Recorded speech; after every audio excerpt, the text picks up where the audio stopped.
Your only source for the best in independent wrestling. bootandheel.com.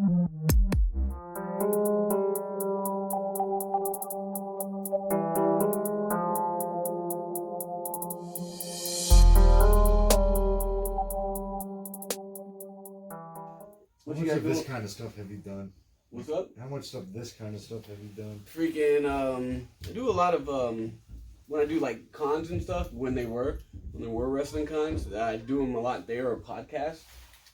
But half the time it's not like this. They just come up to me with an iPhone like, hey man, what's going on? Da da da da. Or they have someone else record them and I'm just over here like, and it's like while they're at my table, he's like, hey man, you want to do an interview? Like, all right, where we going? Oh, we can do it right here. All right, there's a lot of folks, but okay. Yeah. They make it work. And then half the ones I do, I never see. Like, yeah, we're going to put it up. Never see it. Well, a lot of them have a lot more ambition than skill sometimes. You're right. You know, that's pretty much the wrestling industry at this point. More ambition than skills? Yeah, you've got... We're going to go into it, I guess. Okay. We'll start off by that. Yeah, I think a lot of promoters and shit, even talent, probably has a lot more ambition than skill. Like, they have certain pieces, but obviously they either need to be brushed up or they're missing pieces altogether. I think it's mostly missing pieces because, like, it's like when you go to like a secondhand store, you buy a puzzle. And it's all not there, and that's what I see when I'm traveling sometimes. Because they're like, oh, this he has great psychology in the ring, looks like shit, or he looks so great, no psychology, or they don't have either. And I'm just like, who books this stuff? And then he's the booker. Well, that puts a lot of things in perspective because you got a lot of those promotion owners that miss their ship in their career wise. Mm-hmm. And then they get a little bit of money, start a promotion, and think they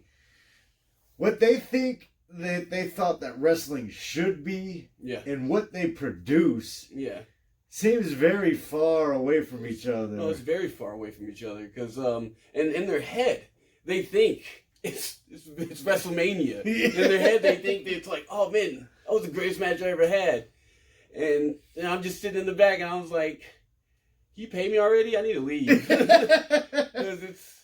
And I've noticed that, like, I've traveled to pretty much any show that you could think of. Yeah. And you've got great production and weak talent, or great talent, weak production, or you've got them trying to get their friends over that aren't trained, and it's kind of like, what's the missing link? Like, I understand putting on for the boys, right? Mm-hmm. Like helping your friends out. Yeah. But helping your friends out, in my opinion, isn't necessarily giving them a spot on your show. It's kind of like taking them to the back and be like, hey, you need to go to this training school for X amount of time. Mm-hmm. You need to work on some merch or some gear. But it goes back to friends. They don't want to hurt their friends' feelings. And I'm pretty sure if they tell them that, they'll tell their friends that, they're not that good telling them that. Like, hey, man, you need to do this, but you're this much better than me. And then it goes back to their ego. It's the biggest thing in this industry, the ego. People, like, everybody knows how wrestling is. Everybody know what wrestling is. But they let their ego take them away. It's a character. You're playing a character, right? Right. And you're not that person. I don't give a fuck what you think. You're not that person. Like, you go out there like, yeah, I'm this guy. Da da da da. You don't act like that in real life. Well, some people do, but like a lot of them don't. Like, they go to the show this weekend. Like, boom, yeah, I got a good show this weekend, and then do one show a weekend and go to work on Monday. Work 9 to 5 life.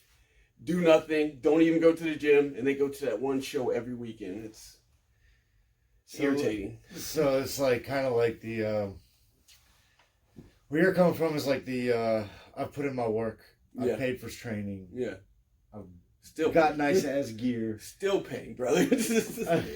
I'm in debt to make it. Yes. While this guy works a sweet, cushy job.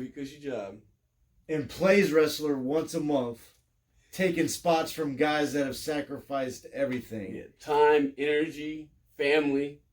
Like I'm not like I moved up here just to go to training. Like I could have went back to Jacksonville, be with my family, hang out with them. You know what I'm saying?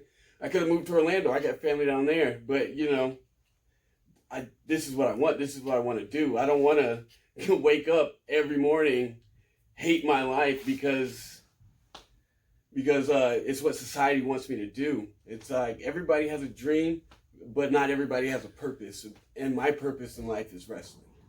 That's what I think. Nice. I like that. Everyone has a dream, and not everyone has a purpose. Yeah.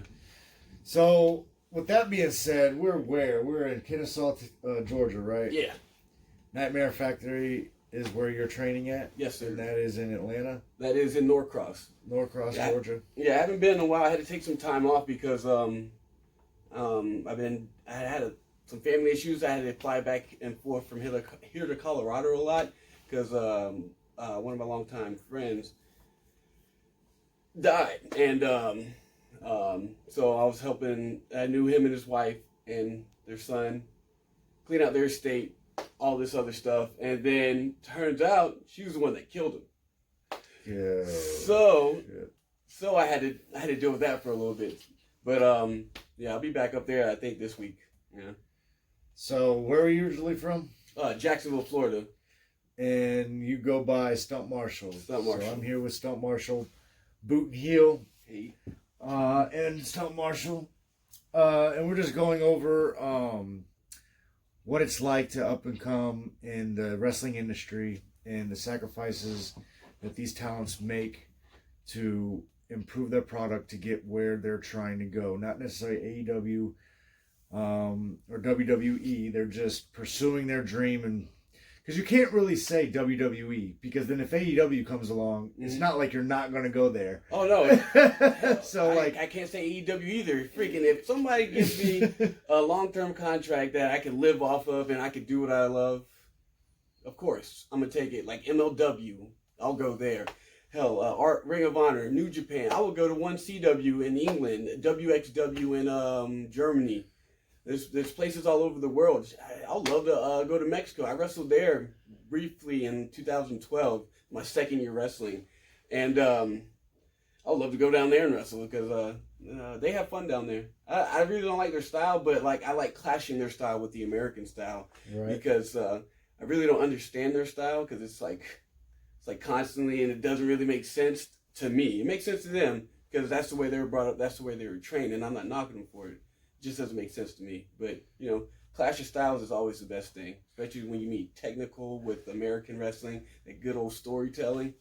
So good. So the American is like fewer spots, more story, and then like you would say Mexican is like more spots, less story. Less story, yeah. So they're more about the action, like more of it's like a sport instead of like entertaining based on storytelling and like it's they're entertaining through motion, through spots, and the way we entertain is through that, like I said, through that story we're telling. Like we're trying to get over a thought we have in our head and try to make it make sense for everybody else. Right, and I've seen a lot of the American wrestling, a lot of promos, like a lot of precursor content before a match and after a match that I don't see a lot in those other areas of the world. It's more of like, you know what, this match is this match. This is going to happen, and you're going to be entertained. It's like being on the indies in America. Like, hey, the promoter begs you so much. Hey, man, can you cut some promos before the show? Guess what they do? They don't. Yeah, They'll probably get 2 or 3 workers and be like, yeah, I'll cut a promo, and I'll actually do it. And everybody else will say yes, but it's like, oh, man, this came up. It takes 30 to 45 seconds to cut a promo. Right. These folks want to do, 45 minutes to an hour, long. I'm like, what are you doing? What are you doing? You're trying to get over something fast. It's like a commercial almost. Right. Like, oh, man, I saw that Kia commercial. I'm going to go buy a Kia. Yeah, you see that wrestling promo, I'm going to watch this match, see what it's about, Yeah, and I think that translates into, on the indie side anyway, is, a big problem I see is a bunch of people that are not known at all. Yeah. Trying to showcase everything they can do at once. Oh, yeah. So get their shit in, bro. Get their shit in. I see it in matches where it's like a bunch of false finishes because they want to showcase it, but you're only 3 minutes into the fucking match and it doesn't make sense. And you're the second match on the card. Yeah, and now you just blew up the rest of the card. But they're also doing that in the promos. Like I've noticed it with Boot and Heel, where I asked for promos about Boot and Heel. Like, I'm helping you sell merch online. Like, I'm just a platform. Yeah. If your shit's not moving, it's not on me. That's on you. You need to question your fan base and your fan loyalty and what you're doing and not doing marketing wise. I'm just like a medium to like push and put a brand behind your product.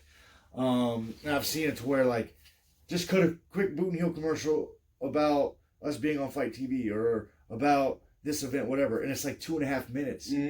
How am I supposed to put a 2.5 minute commercial in between a match on Fight TV or something? Like, I can't do nothing with that. No, you can't do anything with that because they're letting themselves get in their way.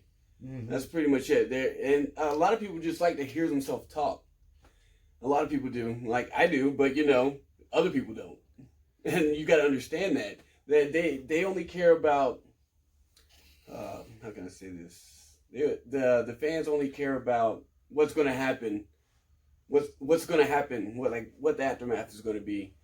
Of course, they care about the match, but the aftermath is the most important part. What you got over. That's. And how is that building up to the next thing? Because sometimes you can build the suspense up and then bury it in the match. Yeah.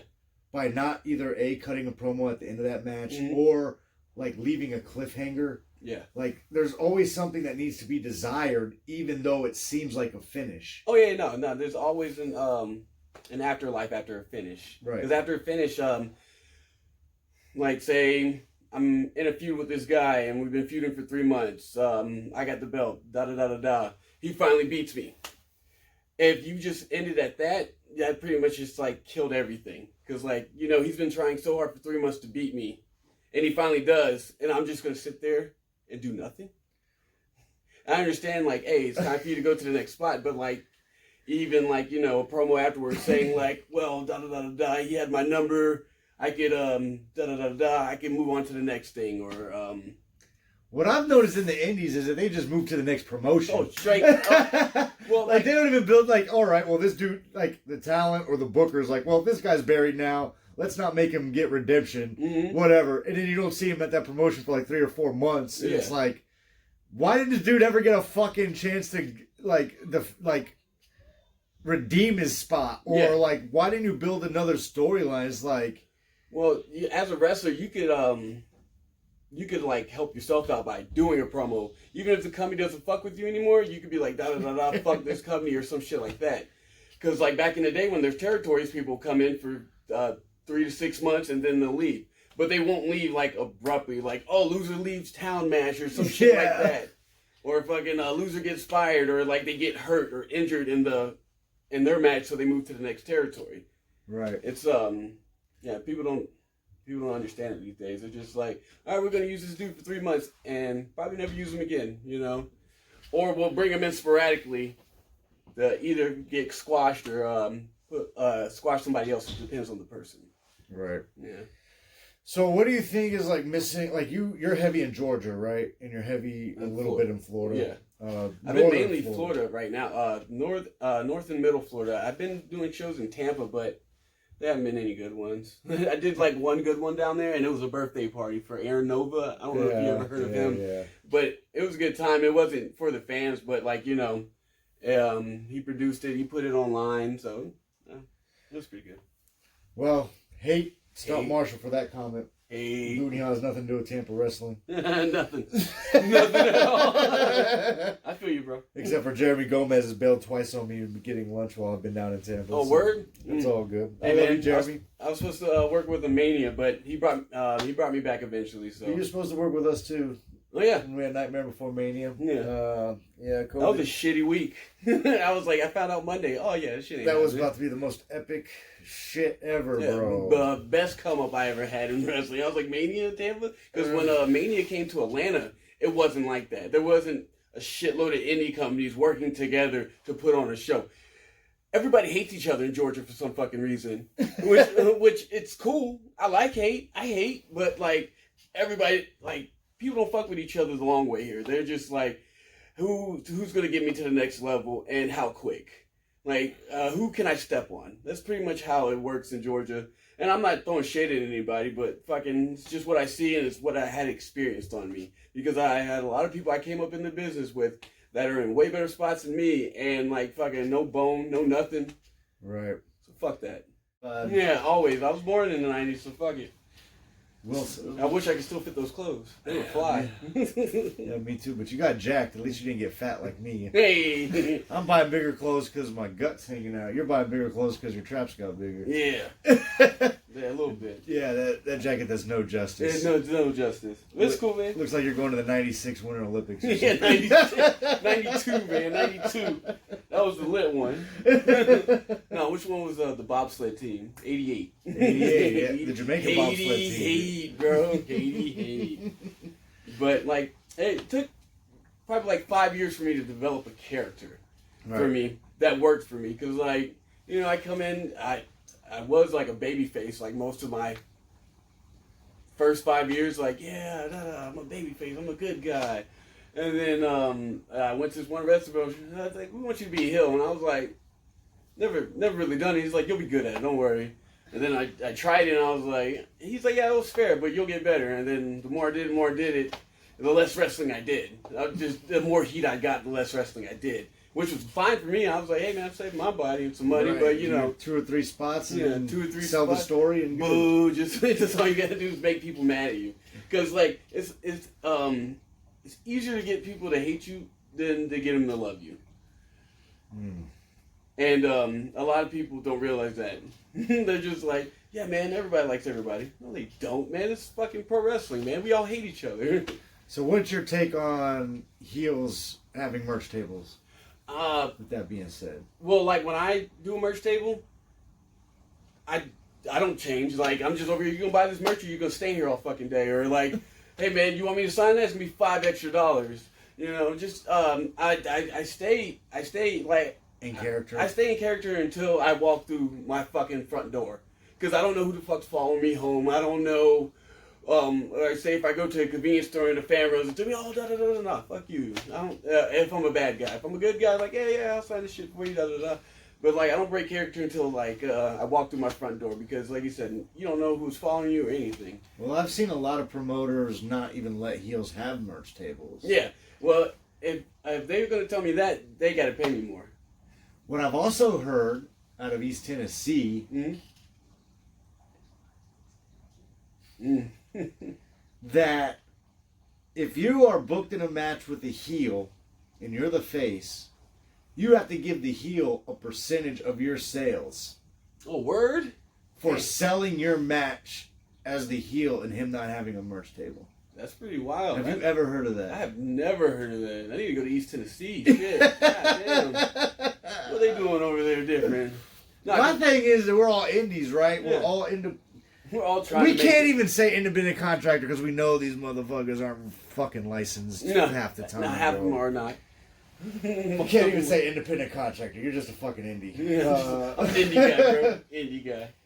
But some of these guys, this is their full-time job. Like, you can tell who's a booking mark, who's not, just because this is what's putting 100% of the food on their table. Yeah.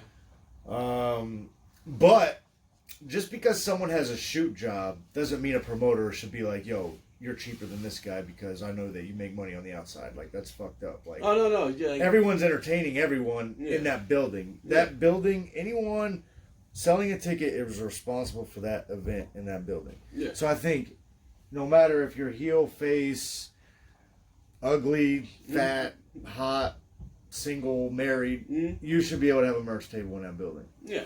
You're contributed to the show. You're on the show.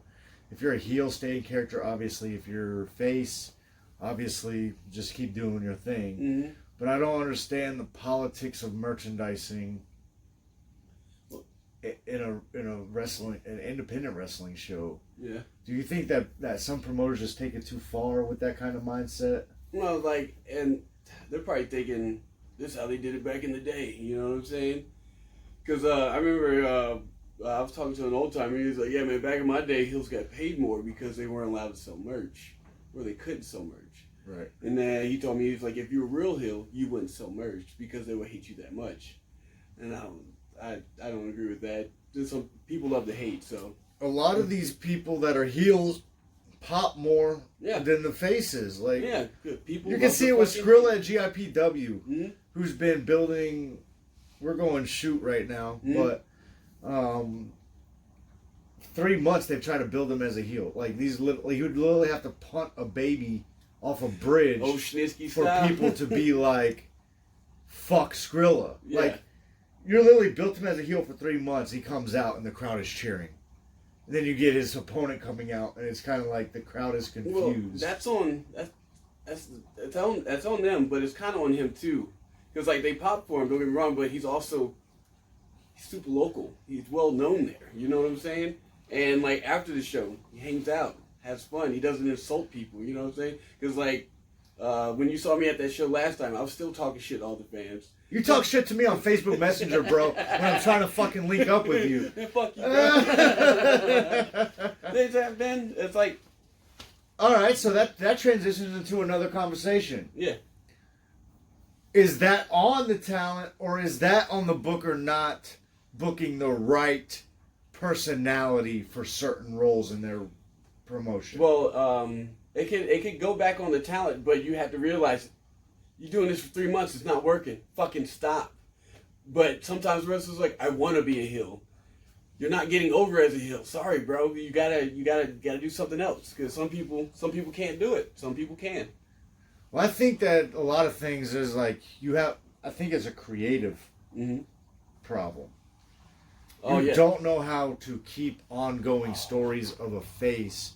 So you do. I could understand a heel turn, maybe for like one match or 2 events or whatever. Just do like a small heel turn and then bring him back face or whatever.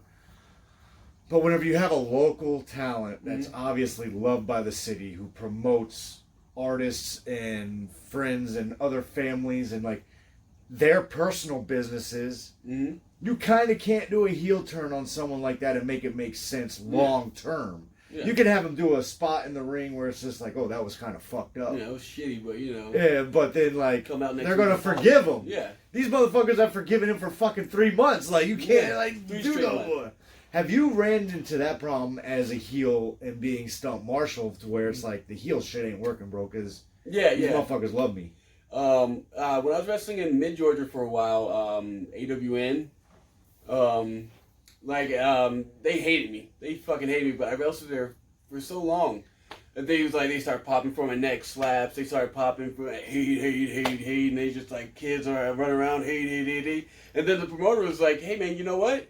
We're turning your face. All right, man, whatever. I'm here to work. Like, I'm an independent wrestler, man, but I'm an independent wrestler on your show. So whatever the fuck you tell me to do, I'm gonna do because you're paying me. You know what I'm saying? But that also brings up another thing. Yeah. You have worked 5 years to attain this gimmick and this character, right? Yeah. A promoter don't like it, but he likes your in-ring work. Yeah. You're saying that he's paying me, so I'm gonna do whatever you want. Yeah. Oh, like change my character completely? Would you what's your take on promoters booking you for talent but not for the package? The character? You just tell them to fuck off or be like... It depends how much they're paying, man. I'm just kidding. I'm just kidding. You ain't fucking... No, he ain't. I ain't shit. Give me freaking 10 grand. I'll freaking do anything you want. You damn right. Holla. Nah, but like, it depends on like what he's trying to do. Like, I'll hear him out and be like, hey, what you... Like, you don't like my hate gimmick. I want you to go out there screaming love, love, love, love. And I'm like, why? Because you want it? Is that why? Is this going to help anybody out besides feed your ego? Because you want me to change it? Like, if you had, like, a legit reason, like, and I can see it working, going over psychologically, yes, I'll fucking do it. But, like, if it's just for, like, you want to see it, no. And that's what I want. I want that part of this interview to, like, highlight to the other talent that might be watching. It's like, you've built this product that you're presenting. They're booking you because they notice something in you that is attractive or that would attract fans to their show or create value for what they're doing. And there's going to be people that like try to play gatekeeper, and it's kind of like I've seen a couple promoters to where it's like, hey, just change your whole gimmick just for this match, but like without any rhyme or reason. Kind of like, I don't like your face paint, so you can't wear face paint for this match, or we don't do masks at this show, so take this mask off, or just something so minute and stupid. You know, I have actually seen like, hey man, the only way I'll have you back is if you do like a certain gimmick, because like there's this one dude named Don Yoder.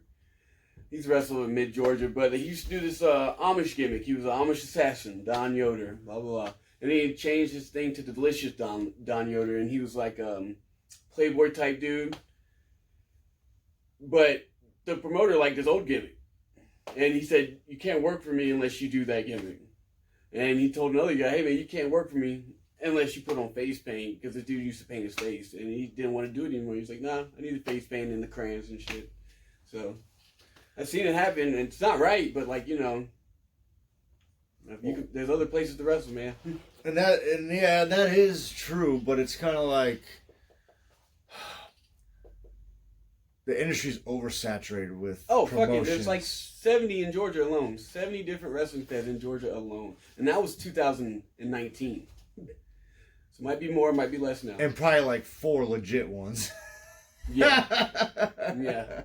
If that. So how does Stunt Marshall compete with the so much saturation in not just feds? Like obviously the more feds, better for talent, you would think, but it's really not. It's a lot of like scratching your friend's back that don't know shit getting booked, and it's a lot of like politicking and a lot of egotistical promotion owners that think they are hot shit, but their fucking show sucks. They're fucking trash. But then you have a quality character and someone who's invested in themselves. Just because there's 70 feds doesn't mean 70 feds deserve Stunt Marshall be at their show. Oh, hell no. So how do you isolate the good ones that enhance your product? Like when you go in, let's just chop it down. I'm going to chop it down real quick. When Stunt Marshall gets hit up by a promoter, any promoter, what are the key things that you're looking for that says, yes, this is worth me taking the booking? Well, of course, first is, number one is money. That's number one. Sorry, I'm in this business to make money. The number two is I had to do like it's like a little background check. I go to the promotion, check out like what they're doing, how their shows run, watch a couple of their matches and stuff. And like if it's good quality, yeah, I go. But if I see like, you know, fucking starving children on the poster that are wrestlers, no. That are wrestlers. The wrestlers are starving out here. Yeah, because there's a couple shows here in Georgia that that are like that. They're like I see it every time I scroll on Instagram or on my timeline on Facebook. Someone shared something. I'm just like, this is a wrestling show or a Feed the Homeless drive? I can't tell. Right. I can't tell, but like, there's this one company I work for in Jacksonville, USWA. It's probably one of the better feds in Florida. They draw 400 to 500 people every time. Well, they haven't ran since COVID. They're doing their first show January 30th. So we'll see how that one goes. But they always draw. They always sell merch there, and the promoter's good, the talent's good, and you have to have all those there together. Because like I could go for money, but I don't like wrestling in front of 12 people. But like, what's the point? I'm just breaking you. So what's the point of me going? There's no point for me for you to have me here. You want me here because you want me here. And you say, no, it's gonna help us out. I was like, bro, you're in Texas. I'm over here. I got a couple hundred followers over there, but like, you know, doesn't mean they're gonna show up. Yeah, it doesn't mean they're gonna show up. So I'm looking out for you, brother. That's what I tell them at least. So you've got money, production, and who else is on the card? Mm-hmm. Well, that's part of production because like the rest building the show, yeah.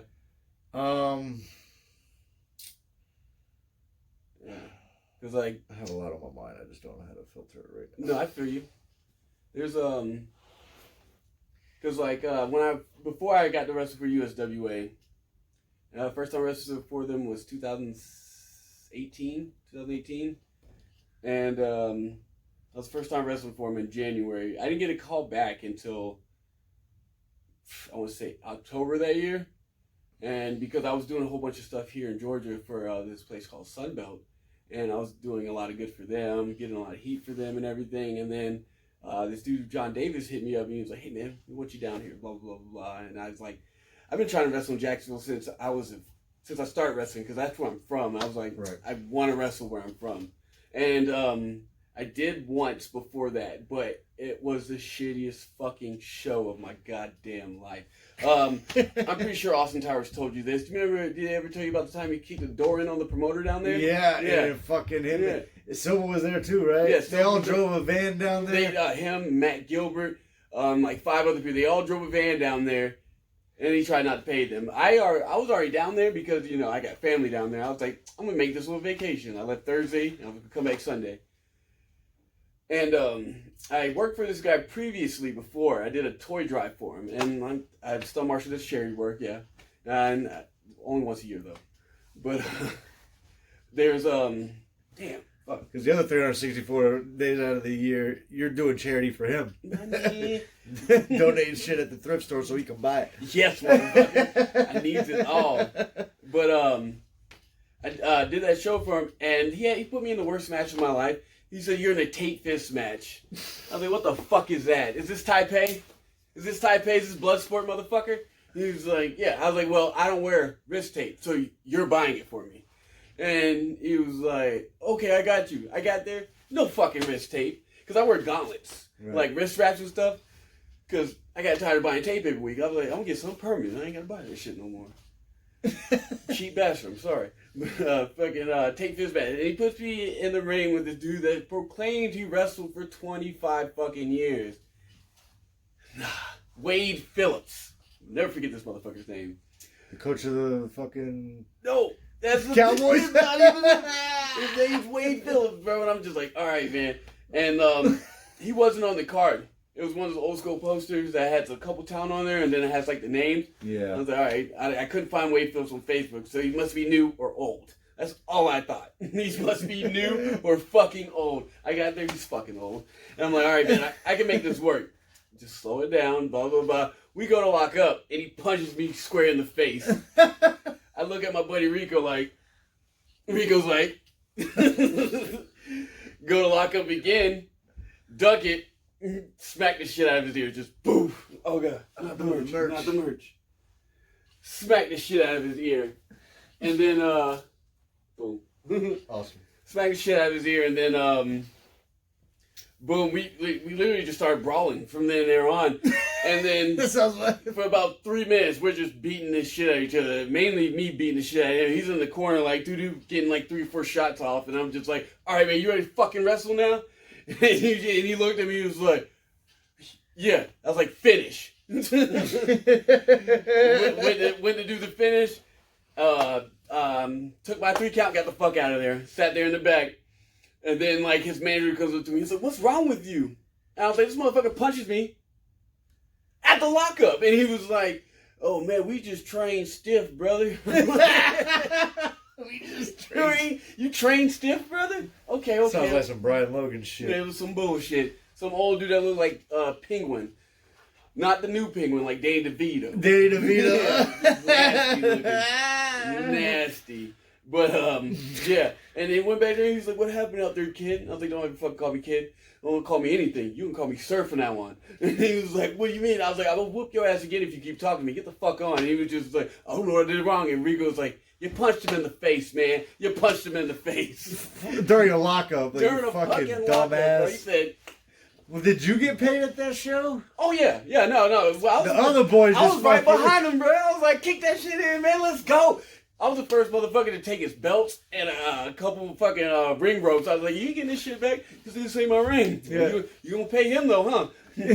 Austin told me, he's like, "Bro, I freaking blocked the door. Silver blocked that door. We told the dude to go get our motherfucking money, and we kept pretty much kept another motherfucker hostage there until the dude went to the ATM and brought their fucking money back. Yeah, and they kept the booker there, and then some poor soul, probably emptied out their debit account. You know what I'm saying? And fucking he's like, I won't be able to pay my child support this month. For real. I got 13 kids. But nah, man, fuck that dude. Nah, Rick Knopf, you're a piece of shit. Rick Knopf? Yeah, Knopf. Knopf? Is he even running anymore? Yeah, he still runs down there, but I don't fuck with him. He was a jobber for WCW in the 90s, and he was Scott. He was the guy already doing Scott, you know. Well, there you go. Like what we said, these promoters that were fucking failed talents during their prime, just acting like they run shit now. He didn't even look primed. Yeah. He was like ordering off like eBay or some shit like that. The Wish version. Yeah, the Wish version of what's Wish's Wish? That's what I want to know, because that's what he was. I don't know what Wish's Wish is. God dang. I try not to wish that much. Yeah. Try to make shit happen. Yeah. Shit in one hand, wish in the other. Which one fills up faster, brother?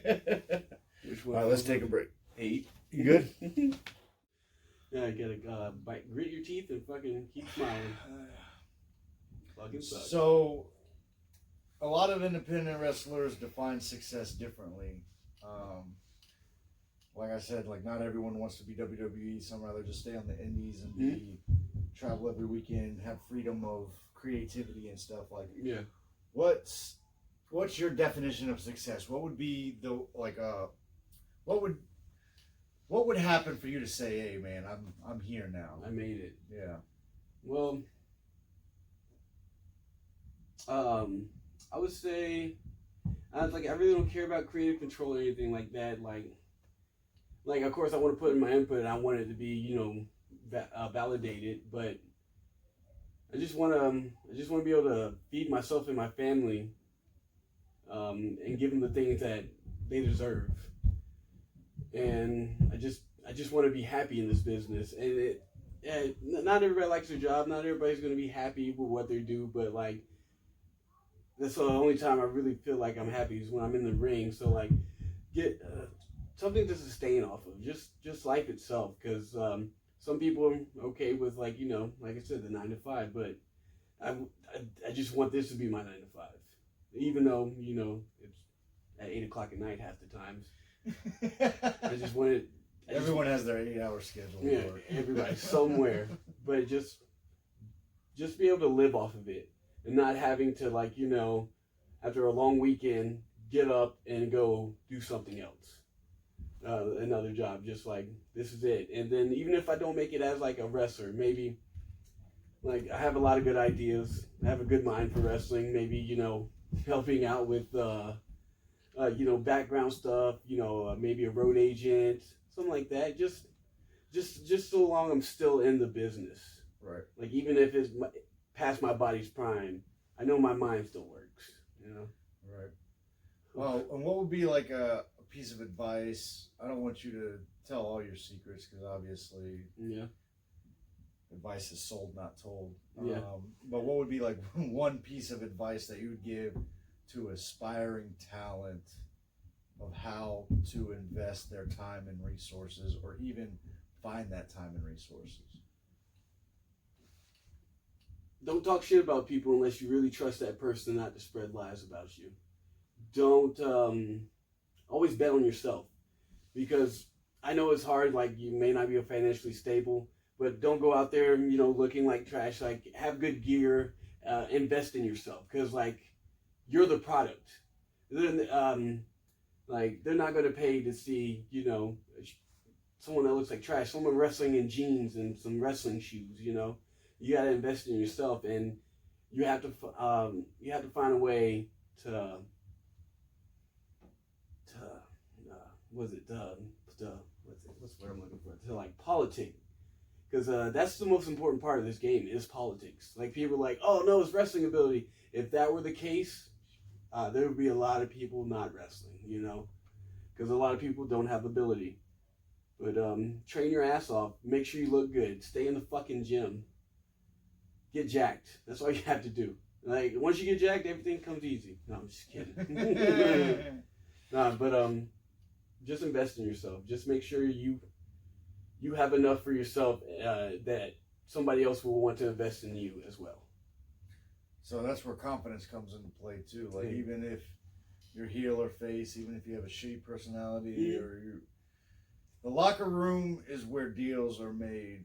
What I've noticed from my experience, it's how you network and how that's how I get most of my bookings. Talk to, feeding off the energy of others, trying to get to the bigger goal. Locker room etiquette is a lost art. Like, I was in Rocket City last night. They had like a 40-man rumble. Jesus. Who was networking? Who was exchanging business cards? Who was asking, hey, where are you booked at? Let's see if I can get you booked where I'm at. Yeah. And you book me where you're at. I didn't see much of that going on. Yeah, it was a good environment. It was peaceful. It was whatever. But, like, something needs to trigger the business mind to where it's like, this is a business. These people have resources I don't have, and I have resources they don't have. Make it work. Make it work. Yeah. Stunt Marshall, I appreciate you very much for doing this for us. No, thank you. Go ahead and just introduce yourself one more time, where people can find your social medias, where they can find you at upcoming events, and just kind of like do like a plug on that. All right, well, Stunt Marshall, been wrestling since 2010, trained by Marty Jannetty, and currently at the Nightmare Factory. And you can find all my stuff on Instagram, YouTube, and Facebook and Twitter. All you have to do is type in Stunt Marshall. I'll pop up. And next couple events I have the Love Alive charity drive in Jacksonville, Florida. That's for the D'Angelo De Niro, the Pope. He used to be known as Elijah Burke in WWE. A lot of people don't know that. Then the 16th, I'll be in Stanford, Florida for GCW. And at the end of the month, the 30th, I'll be in Jacksonville, Florida for USWA. That's just for January. So stay tuned. Stay tuned. Follow him on your socials. Boot and Heel Certified, Stunt Marshall. Hopefully some merch will be coming soon out of his camp. I appreciate your time very much, sir. Thank you, brother. And we'll be looking forward to seeing you in the future, man. Hate, brother. Hey, no hate here, but I'll let you say it. Just much hate. Boom. Bro, I appreciate you very much, man. Oh, no, thank you, brother. This shit was good.